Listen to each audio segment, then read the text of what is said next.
Bob Jenkins, Gary Lee, and Larry Newber back at Santa Fe Speedway in Hinsdale, Illinois on the southwest side of Chicago for Usac late model racing, half-mile dirt track.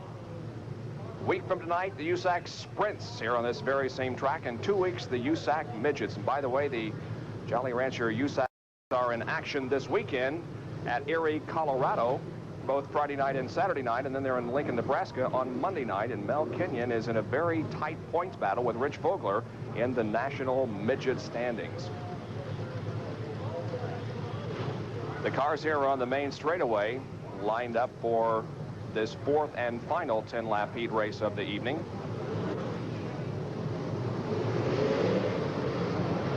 A good crowd on hand this evening, and obviously it's a very warm, humid night, as Larry alluded to earlier, but these are very ardent race fans up here in the Chicago area, and what a stellar field we have this evening. 59 cars, and in fact, only I think 27 had filed entries, and the Usac officials were besieged at the back pit gate when like 32 extra cars came in.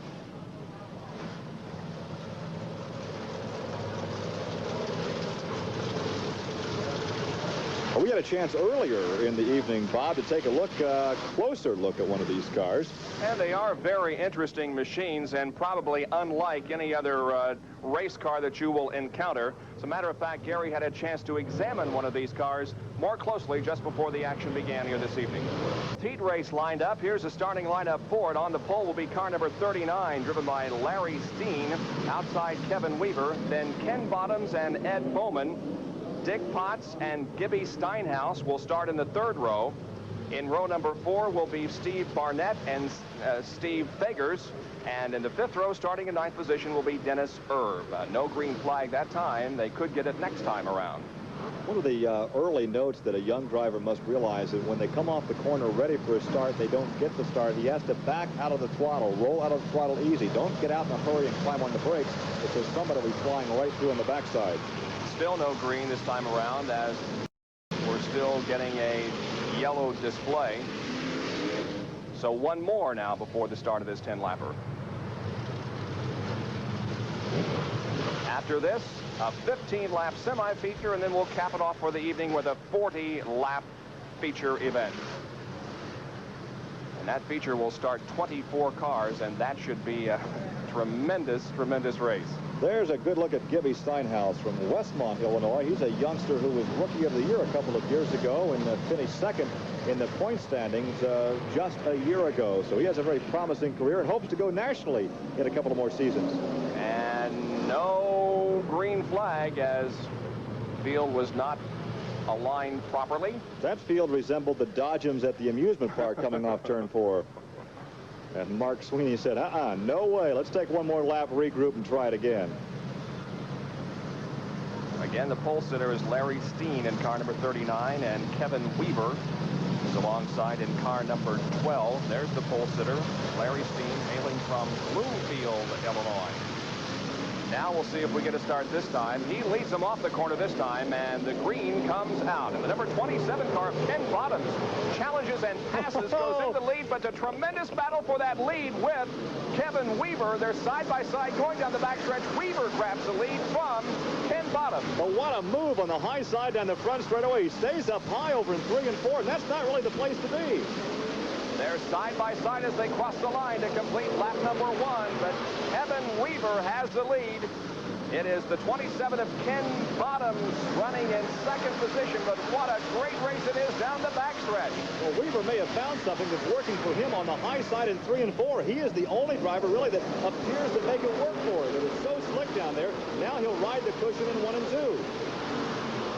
Weaver up high against that cushion in the first and second corners. A good groove. He's still got the lead. He is driving the car with the throttle, friends. He actually steers the car right now with that throttle.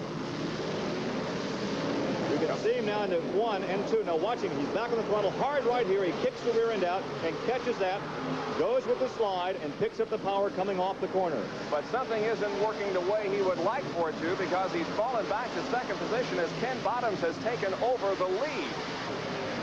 Bottoms completing lap number 4. Weaver is in second. Third position belongs to Gibby Steinhaus. Fourth is the 39 car of Larry Steen, our pole sitter. And in fifth position is the 26 of Dennis Erb. Well, now, a driver has to have enough confidence in his race car. And just because he slipped on a lap or two, if he feels like the car is going to work for him on the high side, he should stay up there and not change driving lines every lap. Three abreast racing for the fifth.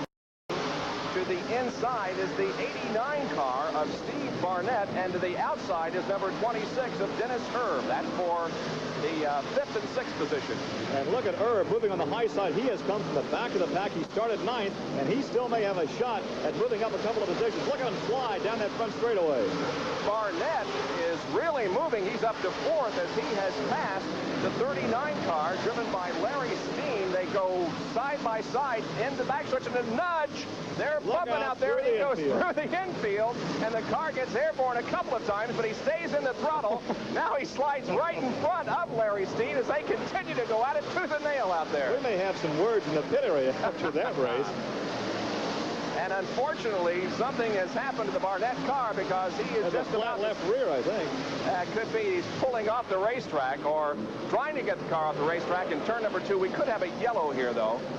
Looks like we may have some liquid oil. Yeah, there's a flat left. He shredded his left rear, but it looks like we may have some oil or some liquid precipitation down in 1 and 2 on the inside groove. Meanwhile, it's still a good battle up front as Ken Bottoms has the lead. The white flag comes out, but still, Kevin Weaver is right there. In third is Gibby Steinhaus, and fourth, the 26 of Dennis Erb. They're not challenging for position, but we do have a battle for the lead on the back. He got the doors slammed on him coming down off the second corner. But it's going to be Bottoms holding on for the victory in the fourth heat race. Ken Bottoms wins. With Kevin Weaver finishing second, there's the third and the fourth and fifth place battle, we should say, as fourth goes to 75 Ed Bowman. Boy, that was a good race.